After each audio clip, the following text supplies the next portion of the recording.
William Beeman again on New Vocabulary Unlocked for 美女. This means pretty lady, beautiful lady. Someone told me that 美女 was an okay way to hail a waitress in a restaurant. Is this so? I wouldn't want to insult anyone. Yes, that is perfectly fine. You can also say 帅哥, which means handsome boy.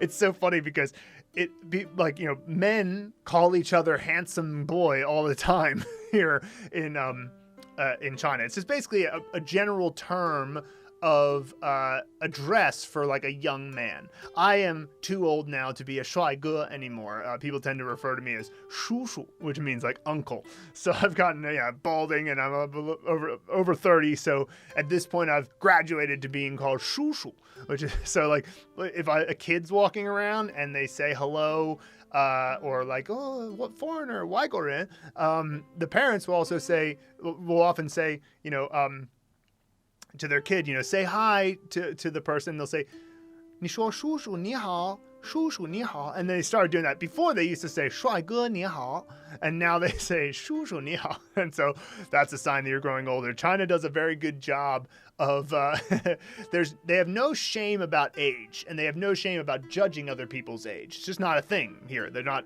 worried about it. And so as you grow older, you'll move into the different sort of stages of what the general term of address is. And of course, if you're getting to be a senior citizen age, they'll start to call you, if you're a guy, 爷爷, or if you're a woman, 奶奶. And this is just what they say. And actually, older women, they tend to stick with 阿姨. 阿姨 is just like a general term of address for like auntie. And, pretty much no matter how old a woman gets, you can still call her 阿姨. But again, if she's very old, you'll hear people say 奶奶 a lot.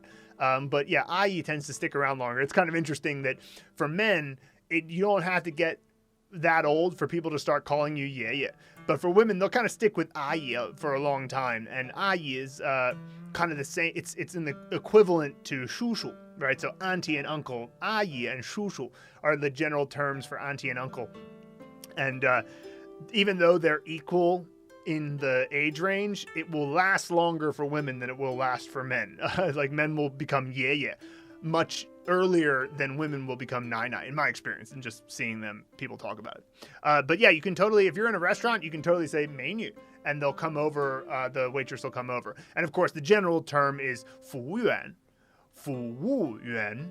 服务 means service, and 员 means like worker of some sort. So whatever, you say, for example, 官员 is a government worker, right? So it's like the worker is a yuan, so 服务员, 服务员.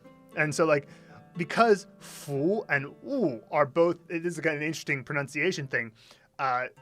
服务. There's one of the situations where, because 务 is like kind of, they're right after each other. You have 服, and then you're just sticking with the u sound, but going fourth tone. So 服务员, 服务员. And so a lot of times the u can almost feel lost. And of course, a lot of times people will say it in the Beijing accent. So 服务员, 服务员.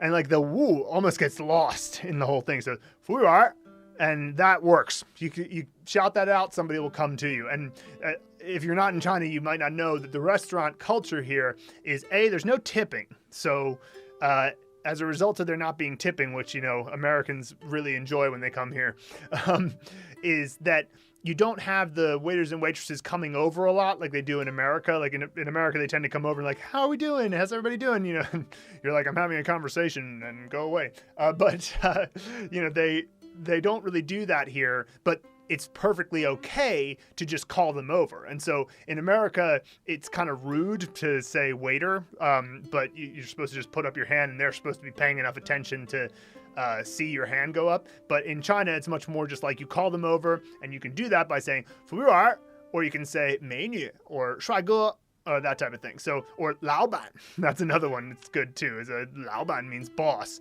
And whether or not they're the boss, if you call somebody 老板, they'll be fine with that. So, anyway, point is, these are terms of address that are totally fine. I remember I was on the phone once with a delivery guy who was bringing me some takeout, and he was running late. And as soon as I answered the phone, he just said, shuàigē 我要吃到了. And like I was just like, he's just calling me handsome boy over the phone right away. It's just a funny thing that they do here, and it's totally normal. Nobody thinks it's weird at all. Certainly if I were to refer to a waiter as handsome boy in the States, people would give me a couple of weird looks, but it's just how it is. These little lovely cultural differences.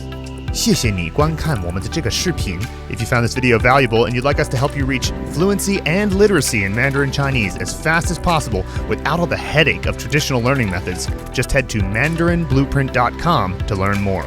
Also, don't forget to hit the subscribe button and the bell below to be notified every time we release a new video. And of course, 保重